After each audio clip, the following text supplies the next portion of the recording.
ওই দিন মেজবান্ডার দরবার শরীফে আমি বাবা বলার বিষয়ে আলোচনা করেছি।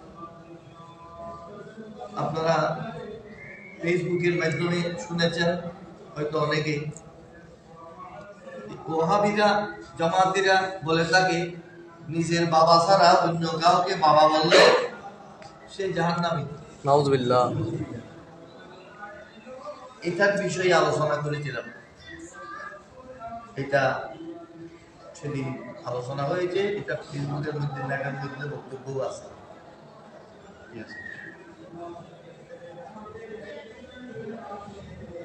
এখানে আমরা যারা আসি, কেউ দাওয়াত করতে আসি, কেউ জিয়ারত করতে আসি, কেউ এদিকে অন্য কোনো কাজে আসলে এদিকে টুকুরে যায়, এগুলো সবাই বোঝে না। ও আসই তো মাথাটা ফিরতি বেশি হয়ে গেলে লাগে দিই ফিরতির অবশ্য।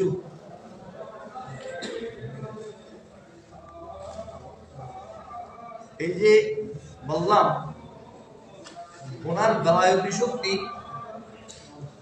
এটা কত বড় এটা সবাই জানে না। বাংলাদেশে যত দরবার আছে সব দরবারগুলো শাহ আমানত রহমতুল্লাহ সিলসিলাভুক্ত। এটা কিভাবে হয়তো সবার জানা নাই। আমাদের দেশে কিছু লোক আছে, আমি প্রথমে বলেছিলাম, সবাই মনে করে আমি একেবারে অনন্য অদ্বিতীয় একটাই জমা। ঠিক নয়।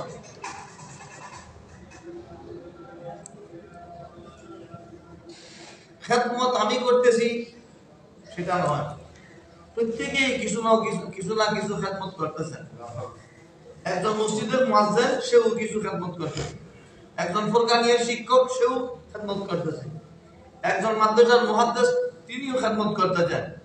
প্রত্যেকের খেদমতকে আপন আপন পরিসরে স্বীকৃতি দেওয়া এটা অন্তর প্রশস্ত হওয়ার সাক্ষ্য বহন করে। আমরা যারা খানায়ে কাবাতে গিয়েছি, আপনারা পড়েছেন, খানায়ে কাবা দেখা মাত্র একটা দোয়া আছে, আউযু বিরাব্বিল বাইতি মিনাল কুফরি ওয়াল ফুকরি ওয়া মিন দিকি সদরি ওয়া মিন আযাবিল কবর। অন্তরের সংকীর্ণতা থেকে খানা যাওয়া, মুক্তি যাওয়া, এই দোয়াটি কোনখানে? খানায়ে কাবা দেখার সাথে সাথে। আল্লাহুম্মা ইন্নী আউযু বিকা মিনাল কুফরি, আমি যেন আল্লাহ তোমার দুয়ারে এসেছি আর যেন কাফের না হই। সম্পদ দিয়েছেন আল্লাহ, তোমার দুয়ারে এসেছি আর যেন আমি ফকির মিসকিন গরিব না হই।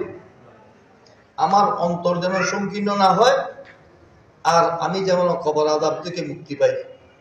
এই চারটি দোয়া খানায়ে কাবা দেখার সাথে সাথে। এই জন্য যার হজ কবুল হয়েছে সে আর কোনোদিন গরিব হবে না, যার হজ কবুল হয়েছে সে কোনোদিন গোমরাহ হবে না, সে তার অন্তর কখনো সংকীর্ণ হবে না। আমাদের অঙ্গনে একটা সংস্কৃতি চালু হয়ে গেছে যে আমার পীরের দরবার ছাড়া আর কোন দরবার এটা আমি স্বীকৃতি দিতে রাজি নেই। নাউযুবিল্লাহ নাউযুবিল্লাহ। খেদমত সবার আছে। শাহ আমানত রহমতুল্লাহ সিলসিলাতে সবখানে আছে বললাম। শাহ আমানত রহমতুল্লাহ এবং মুনঈম পাকবাজ রহমতুল্লাহ এই দুইজনের খলিফা হলেন বাংলাদেশের সৈয়দ দায়েম রহমতুল্লাহ। শাহ আমানত রহমতুল্লাহ আরো অন্য সিলসিলা আছে, খলিফা আছে, কিন্তু ওইসব খলিফাদের থেকে সিলসিলা প্রসারিত হয়নি। সিলসিলা প্রসারিত হয়েছে সৈয়দ দায়েম রহমতুল্লাহর মাধ্যমে। সৈয়দ দায়েম রহমতুল্লাহ খলিফা সুফি রোশন আলী রহমতুল্লাহ, সৈয়দ আহমদুল্লাহ রহমতুল্লাহ, সৈয়দ লকিতুল্লাহ রহমতুল্লাহ, তিনজনের খলিফা, একজন জামাতা, দুইজন ছেলে। সৈয়দ লকিতুল্লাহ রহমতুল্লাহ খলিফা সৈয়দ আবু শামা মোহাম্মদ সালেহ লাহোরী রহমতুল্লাহ এবং দেলাওয়ার আলী পাকবাজ রহমতুল্লাহ দুইজনেরই খলিফা গৌসুল আজম মাইজভান্ডারী রহমতুল্লাহ। সুবহানাল্লাহ। তাহলে আপনি বুঝতে পারছেন যে মাইজবান্ডার দরবারও শাহ আমানতের সিলসিলাভুক্ত এখানকার শাখা। অনেক দরবার দেখা যাচ্ছে যে শশিনা দরবার, অমুক দরবার, অমুক দরবার, হালিশহর দরবার, এইগুলোর ব্যাপারে আমাদের এক শ্রেণীর লোক কিছু কথাবার্তা বলে। এগুলো কতটুকু যথার্থ আপনারা বিবেচনা করতে পারবেন। দিওয়ানাইজের মধ্যে স্পষ্ট উল্লেখ আছে সৈয়দ আহমদ বেলবুই মুক্ত সিলসিলা রাসূলুল্লাহ সাল্লাল্লাহু আলাইহি ওয়াসাল্লামের ফয়েজ থেকে বিচ্ছিন্ন। এইটা ধরে আমাদের হুজুরেরা কাপড় ফেলিয়ে দিয়েছে। পাশাপাশি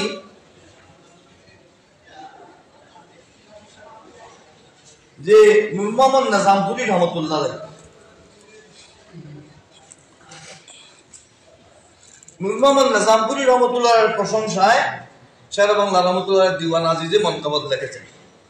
ওনার খলিফা সুফি ফতি আলী রহমতুল্লাহ আলাইহি ওনার মন্তব্য লিখেছেন। সুফি ফতি আলীর খলিফা আবু বকর সিদ্দিকী ওনার শানে মন্তব্য লিখেছেন। তাহলে সৈয়দ আহমদ বেলবুই সিলসিলা যদি রাসূলুল্লাহ সাল্লাল্লাহু আলাইহি ওয়াসাল্লামের ফয়েজ থেকে বিচ্ছিন্ন হয়, এদের মন্তব্য লেখা হলো কেন? ঠিক না? কেন? এই কেন উত্তর, এই প্রশ্ন কেন প্রশ্ন করেছিলেন ইমাম হযরত আল্লামা হাশমি সাহেব কিবলা শের বাংলা রহমাতুল্লাহর কাছে। বাবাজান, আপনি এখানে লেখছেন সৈয়দ আহমদ বেলবুই মুক্ত সিলসিলা বিচ্ছিন্ন, সিলসিলা কাটা, মুনকাতা। তাহলে ওনার খলিফার প্রশংসা করলেন কেন? শের বাংলা রহমাতুল্লাহ বলছেন, বাবা সেখানে অন্য কথা আছে, ওদের অন্য বরহক সিলসিলা আছে। সুবহানাল্লাহ, ওদের অন্য বরহক সিলসিলা আছে। আমরা পীর ধরি একটা, কারণ আমরা দুর্বল, এক ফিরে রোজিকাও আদায় করি না। দাওয়াতে গেলে আওয়াবিনের নামাজ পড়ি, ঘরে গেলে দেখলাম সুন্নতের পর চলে যায়। এটা আমার দেখা কথা। এক ফিরে রোজিকাও যারা ঠিক মতো আদায় করে না, তারা লম্বা কথা বলার সুযোগ নেই। তখনকার বুজুর্গরা একাধিক পীর ধরতেন। শহীদ সাহেব বাগদাদ সৈয়দনা গোসফার তানুর কয়জন পীর আছে? আপনি কয়জন পীরের নাম জানেন? শেখ আবুল ওয়াফা বাগদাদি, হযরত হাম্মাদ দাব্বাস রহমাতুল্লাহ আলাইহি, শেখ আবু সাঈদ মখজুমি, এছাড়াও আছে। একাধিক পীর ধরার সিস্টেম আগে থেকে ছিল। যদি আপনি রিয়াজত করতে পারেন, নজিমা কালাম পড়তে পারেন, আপনি ইবাদত বন্দেগী করতে পারেন, করেন, কোনো বাধা নাই। নূর মোহাম্মদ নিজামপুরী রহমতুল্লাহ আলাইহি প্রথম পীর হলেন শেখ জাহেদ রহমতুল্লাহ আলাইহি, শেখ জাহেদ বুলবি। এটা বলছি সারা বাংলা রহমতুল্লাহ কেন বললেন? হুজুর অন্য বরহক সিলসিলা আছে, এই বরহক সিলসিলা থাকার কারণে সৈয়দ আহমদ বেলবুই সিলসিলা বিচ্ছিন্ন বলার পর সৈয়দ আহমদ বেলবুই খলিফার প্রশংসা করেছেন। কথা বুঝতে আসছে? নূর মোহাম্মদ নিজামপুরীর প্রথম পীর হলেন শেখ জাহেদ রহমতুল্লাহ আলাইহি।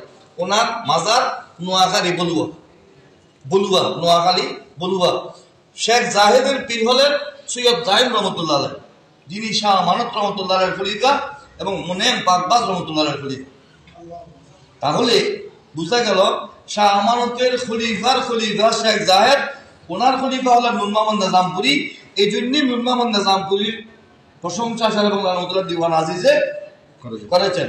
এটা আমার মুখের কথা নয়, বাংলাদেশের পীর আউলিয়া এমন একটা বই আছে, মাওলানা ওবায়দুল রহমতুল্লাহ আলাইহি লিখিত। উনি 1931 থেকে 1981 পর্যন্ত 50 বছর ফেনী আলিয়া মাদ্রাসার প্রিন্সিপাল ছিলেন, পারিসাতকানি।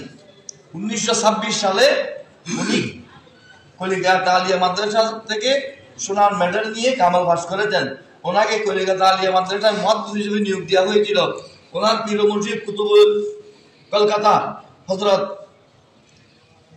মাওলানা সৈয়দ শফিউল্লাহ রহমাতুল্লাহ ওনাকে বলেছেন, তুমি বাড়িতে চলে যাও, তোমার খেদমত যেখানে হবে সেখানে তোমাকে ডেকে নেবে। সুবহানাল্লাহ। আমরা তো অন্ধ লোক, অন্ধ লোকের কথা বের করি। উনি 26 সালে কামাল পাশ করে চলে এসেছেন। 30 সালে ওনাকে ফেনী আলিয়াতে ডেকে নিয়েছেন। এই 31 সাল থেকে 81 সাল পর্যন্ত দীর্ঘ 50 বছর ফেনী আলিয়া মাদ্রাসার প্রিন্সিপাল ছিলেন। কত বড় যোগ্য লোক বুঝতে পারেন। 1926 সালে হাশিমি শাহ হুজুরের জন্মের পূর্বে উনি কামাল পাশ করেছেন।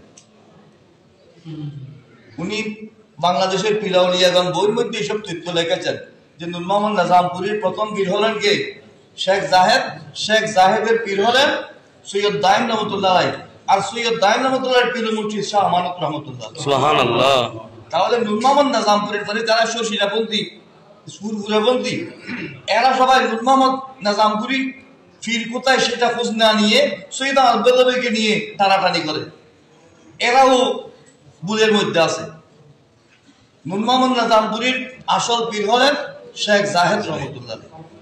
তারপরে উনি কলিকাতা যাওয়ার পর উনি কলিকাতাতে মুরিদ হয়েছেন হাফেজ জামাল উদ্দিন আশরফি রহমতুল্লাহের কাছে। সেই হিসেবে উনি আশরফিয়া সিলসিলার মখদুম আশরফ জাহাঙ্গীর সম্মানী রহমতুল্লাহের সিলসিলাভুক্ত, তাইলে সেটাও বরহক সিলসিলা। তারপর কলিকাতা আলিয়া মাদ্রাসা থেকে কামাল পাশ করার পর উনি এই দুটি তথ্য বাংলাদেশের পীর আউলিয়াগণের বইয়ের মধ্যে আছে।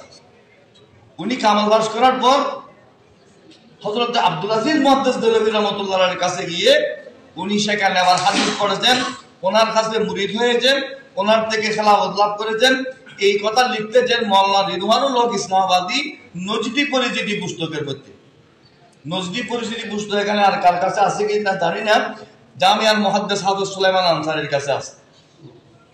তথ্য দিলাম, ওনার কাছে জিজ্ঞেস করবেন আমার তথ্য ঠিক আছে কিনা। আপনারা চিনেন যে এরকম লোকের দিলেন। তাহলে সৈয়দ আহমদ বেরলভী যে পীর, নিজেকে পীর প্রকাশ করছে, উনি খলিফা দেখাচ্ছেন আব্দুল আজিজ মুহাদ্দিস দেহলভীর খলিফা। আসলে উনি আব্দুল আজিজ মুহাদ্দিস দেহলভীর খলিফা নন। আব্দুল আজিজ মুহাদ্দিস দেহলভীর দরবার থেকে 3 জনকে বিতাড়িত করা হয়েছে, এটাও নজদি পরিচিতি বইয়ের মধ্যে আছে। এই সৈয়দ আহমদ বেরলভী, আব্দুল হাই দেহলভী, ইসমাইল দেহলভী, যেটা তাকবিয়াতুল ঈমান লিখেছেন, ওহাবীদের বিখ্যাত ইমাম ইসমাইল দেহলভী। এই 3 জনকে হযরত আব্দুল আজিজ মুহাদ্দিস দেহলভী রাহমাতুল্লাহ দরবার থেকে বিতাড়িত করেছেন, বের করে দিয়েছিলেন। অতএব বিতাড়িত ব্যক্তিকে খলিফা বলে ভুল তথ্য প্রকাশ করা, এটা এই ফুরফুরা সিলসিলাভুক্তদের একটা ভুল সিদ্ধান্ত।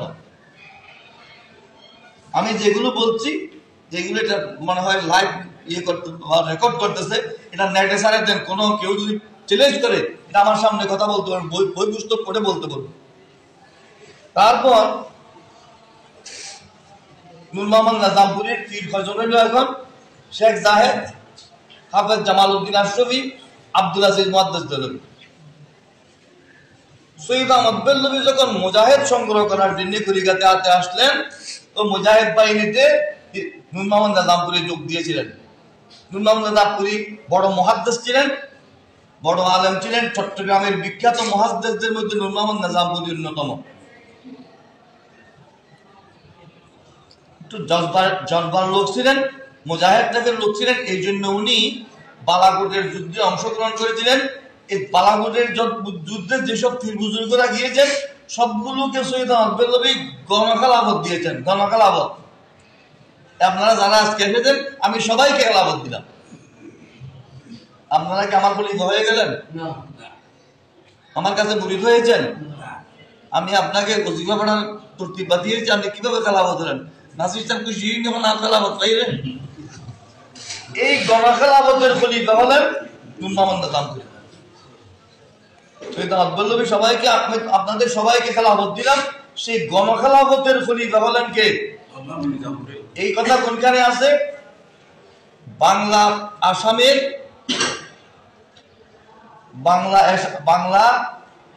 আসামের ইতিকথা একটা বই আছে। এটা বই লিখেছেন মাওলানা রুহুল আমিন ফখরে বাংলা, ফখরুল উলামা মাওলানা রুহুল আমিন, যিনি হুগলি মাদ্রাসার প্রিন্সিপাল ছিলেন। ওনাকে শামসুল উলামাও বলা হতো। উনি লিখেছেন। এছাড়া আজিমপুর দায়রা শরীফের আজিমপুর দায়রা শরীফের মাওলানা সৈয়দ আহমদুল্লাহ জুবায়ের রহমতুল্লাহ আলাইহি উনি আজিমপুর দায়রা শরীফের একটা বই লিখেছেন, সেখানে নূর মোহাম্মদ নিজামপুরী রহমতুল্লাহ আলাইহির জীবনী লিখেছেন। সেই পুস্তকের মধ্যেও এই তথ্য পেশ করেছেন যে সৈয়দ আহমদ বেরলভী এগুলোকে জিহাদের খেলাফত দিয়েছেন, এগুলো তরিকতের খেলাফত নয়। এগুলো কেন প্রচারিত হয়েছে সেটা অন্য তথ্য আছে। তারপর নূর মোহাম্মদ নিজামপুরী যখন কলিকাতা থেকে চলে আসলেন, উনি ওনার পীর মুর্শিদের ওনার দাদা পীরের ছেলে অর্থাৎ সৈয়দ দায়েম রহমতুল্লাহ ছোট ছেলে সৈয়দ লকিউতুল্লাহ রহমতুল্লাহের কাছে মুরিদ হয়েছে। ওনাকে সুফি উপাধি দিয়েছেন সৈয়দ লকিউতুল্লাহ রহমতুল্লাহ। সৈয়দ লকিউতুল্লাহ রহমতুল্লাহ খলিফাদের তালিকার মধ্যে নূর মোহাম্মদ নিজামপুরীর নাম লেখা আছে, ব্র্যাকেটের মধ্যে লেখা আছে বন্ধনীর মধ্যে বিশিষ্ট মুরিদ খলিফা নন, অর্থাৎ খলিফা হওয়ার যোগ্য এমন মুরিদ। তাহলে ওনার সর্বশেষ পীরকে সৈয়দ লকিউতুল্লাহ রহমতুল্লাহ। সৈয়দ লকিউতুল্লাহ রহমতুল্লাহকে গৌসুল আজম মাইজভান্ডারীর দাদা পীর। তাহলে নূর মোহাম্মদ নিজামপুরীর অন্য বরহক সিলসিলা আছে, সেই কারণে সৈয়দ আহমদ বেরলভীর খলিফা পরিচয় দেওয়ার পরও সৈয়দ আহমদ বেরলভীর সিলসিলা বিচ্ছিন্ন হওয়ার পর আবার নূর মোহাম্মদ নিজামপুরীর তারিফ করেছেন, মনকবল লিখেছেন, যেহেতু ওনার অন্য বরহক সিলসিলা আছে এই কারণে। কথা বুঝে আসছে? সুফি নূর মোহাম্মদ নিজামপুরীর খলিফা সুফি ফতে আলী, সুফি ফতে আলী রসুল নোমা, ওনার মাজার কলিকাতাতে। ওনার খলিফা সৈয়দ হযরত আবু বকর সিদ্দিকী ফুরফুরী রহমতুল্লাহ আলাইহি।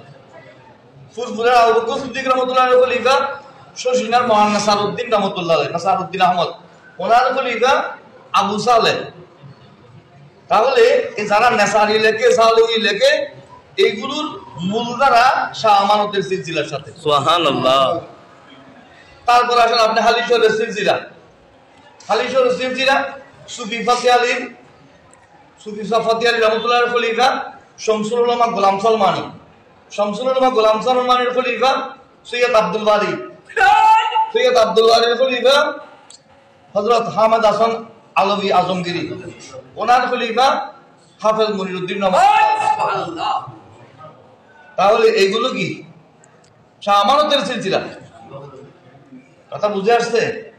আমার কথা বুঝে আসছে? জি।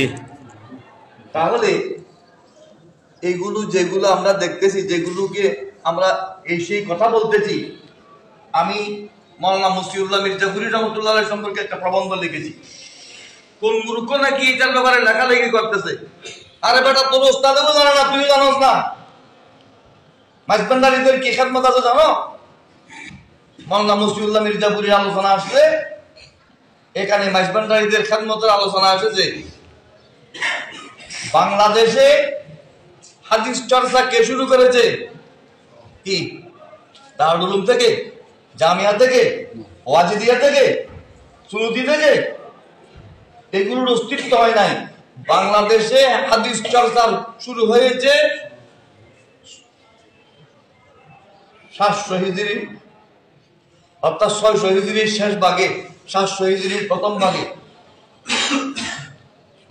কোথায়? সোনারগাঁও। সোনারগাঁও, নারায়ণগঞ্জ, তৎকালীন ঢাকা, নারায়ণগঞ্জ, সোনারগাঁওতে হাদিস চর্চা শুরু হয়েছে হযরতে শরফুদ্দিন ইয়াহইয়া মনিরি রহমতুল্লাহ আলাইহি, শরফুদ্দিন আবু তাওয়ামা রহমতুল্লাহ আলাইহি, ইব্রাহিম দানিশমন্দ রহমতুল্লাহ আলাইহি। এরাই তো সর্বপ্রথম হাদিসের চর্চা শুরু করেছেন এখানে। দিল্লির পূর্বে মুহাক্কিক দেহলভী রহমতুল্লাহ আলাইহি ভারতে আসার কয়েকশো বছর পূর্বে এই সোনারগাঁওর মধ্যে ইলমে হাদিসের চর্চা শুরু হয়েছে। বাংলাদেশে হাদিস চর্চা অনেক আগে থেকে শুরু হয়েছে। সেই শরফুদ্দিন ইয়াহইয়া মনিরি রহমতুল্লাহ আলাইহি এন্তেকালের 350 বছর পর মুনেম বাগবাজ রহমতুল্লাহ আলাইহিকে স্বপ্ন যুগে নয়, চেতন অবস্থায় সাক্ষাৎ দিয়ে খেলাফত দিয়েছেন ফেরদৌসিয়া তরিকার মধ্যে। সেই মনে পাকের সিলসিলা থেকে মাইজভান্ডারীর সিলসিলা এসেছে। শাহ আমানত রহমতুল্লাহর খলিফা এবং সৈয়দ দায়েম রহমতুল্লাহর সিলসিলা, দুইজনের খলিফা সৈয়দ দায়েম রহমতুল্লাহ, মনে পাক শাহ আমানত রহমতুল্লাহ। তাহলে আপনি যদি এখানে খোঁজ করে দেখেন, শ্রীপুর শরীফের সিলসিলা ওখান থেকে, অতএব এখান থেকে যুক্ত নয়। খুলনার দরবার খুলনার মৌলানা আব্দুল আজিজ নবী রহমতুল্লাহ আলাইহি, ওনার পীর মুর্শিদ হলেন কি দিল্লির শেখ আবুল খায়ের ফারুকি রহমতুল্লাহ আলাইহি। ওনারা মুজাদ্দিদ আল-গসানি রহমতুল্লাহ আলাইহি জেলার নকশবন্দি। এইভাবে মির্জাকিল দরবার, মির্জাকিলও মাইজবাজারের সাথে অ্যাঙ্গার, এরা মুনায়েম পাকের সিলসিলা থেকে এসেছে। এগুলো সবগুলোর মধ্যে শাহ আমানত রহমতুল্লাহ আলাইহির ফয়জ ও বরকত আছে। আমাদের দেশে যারা তরিকত চর্চা করে শাহ আমানত রহমতুল্লাহ আলাইহির কাছে সবাই আসে, সব বুজুর্গরা আসেন। অতএব আমরা এমন এক জায়গায় এসেছি যেখান থেকে পুরো বাংলাদেশের তরিকত চর্চার ময়দান হয়েছে। এই যে আজমগীর সিলসিলা বললাম, আজমগীর সিলসিলার মধ্যে কতগুলো খলিফারা আছেন, শশীনা সিলসিলার মধ্যে কতগুলো মাশায়েখ কেরাম আছেন। সৈয়দ আহমদ বেলনভুক্ত 6 জনের প্রশংসা দিওয়ান আইজদের মধ্যে আছে। নূর মোহাম্মদ নিজামপুরী, সুফি ফতে আলী, আবু বকর গুজবুরবি, হাফেজ বদরুর রহমান মুহাজির মক্কি, মাওলানা নজির আহমদ, মাওলানা একামউদ্দিন, এগুলো সব সৈয়দ আহমদ বেলনভী সিলসিলাভুক্ত। কিন্তু এই একজনও সৈয়দ আহমদ বেলনভীর মুরিদ নন। এরা ইতিহাস বিকৃতির কারণে আজিমপুর দায়রা শরীফ থেকে একটা বই প্রকাশিত হয়েছে, তরিকায়ে কাদরিয়া মুনাইমিয়া দায়েমিয়া, তরিকায়ে কাদরিয়া মুনাইমিয়া দায়েমিয়া। ওই পুস্তকের মধ্যে লেখা আছে ইতিহাস বিভ্রান্তির কারণে এইসব তরিকতপন্থীরা সৈয়দ আহমদ বেলনভীর নাম বলে। আসলে সৈয়দ আহমদ বেলনভীর কোন মুরিদ এখানে যুক্ত নাই। অতএব যারা বালাকুটি বালাকুটি বলে কথা বলতেছে, বালাকুটির ইতিহাস তারা জানে না। বালাকোটের ইতিহাস যেগুলো সৈয়দ আহমদ বেলনভী সম্পৃক্ত সেগুলোকে আমরা বাতিল বলি, সেগুলোকে আমরা কি। কিন্তু নূর মোহাম্মদ নিজামপুরী মুক্ত যেগুলো আছে সেগুলোকে আমরা নিজাম বলি, বাতিল বলি না। কারণ আমার চেয়ে অনেক যোগ্য এলমের দিক দিয়েও বেলায়তি শক্তির দিক দিয়েও শেরে বাংলা রহমতুল্লাহ আলাইহি নূর মোহাম্মদ নিজামপুরী মুক্তদেরকে কি করে দিয়েছেন, এখানে ছুটি করে দিয়েছেন। ছুটি এখানে সৈয়দ আহমদ বেলনভীর সাথে যুক্ত নাই। যারা বলতেছে তারা ইতিহাস না জানার কারণে বলতেছে। কথা বুঝে আসছে?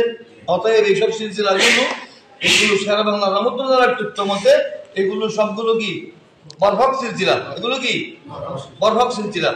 এগুলো যদি সিলসিলা বরহক না হয় সেখানে ওজিফা কালাম পড়ে মানুষ ফয়েজ পাচ্ছে কি করে, বুজুর্গ হচ্ছে কিভাবে? আল্লাহ পাক সুবহানাহু ওয়া তাআলা আমরা এমন জায়গায় এসেছি, এই বুজুর্গের ফয়েজ ও বরকত আল্লাহ আমাদেরকে নসিব করুন। আমিন।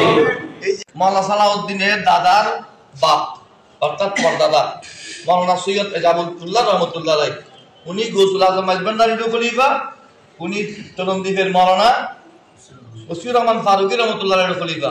এছাড়া মুরাদাবাদের মাওলানা সৈয়দ খলিলুর রহমান মুরাদাবাদী রহমতুল্লাহ আলাইহির খলিফা। একজন পীর, একজন মানুষ একাধিক পীরের কাছে যদি আমল করতে পারে, পীর ধরতে পারে, অসুবিধা নেই।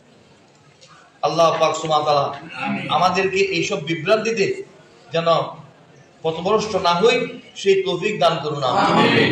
মাওলানা মসিউল্লাহ মির্জাপুরী রহমতুল্লাহ আলাইহির ব্যাপারে হাটাজারির ইতিহাসের মধ্যে লেখা আছে ওনার ছাত্রদের নাম। এই ছাত্রদের নামের মধ্যে মৌসুমিয়া মাদ্রাসায় যারা পড়েছেন তাদের মধ্যে মাওলানা নজির আহমদ, মাওলানা নজির আহমদ সম্পর্কেও দিওয়ান আইজের মধ্যে মনকবত আছে।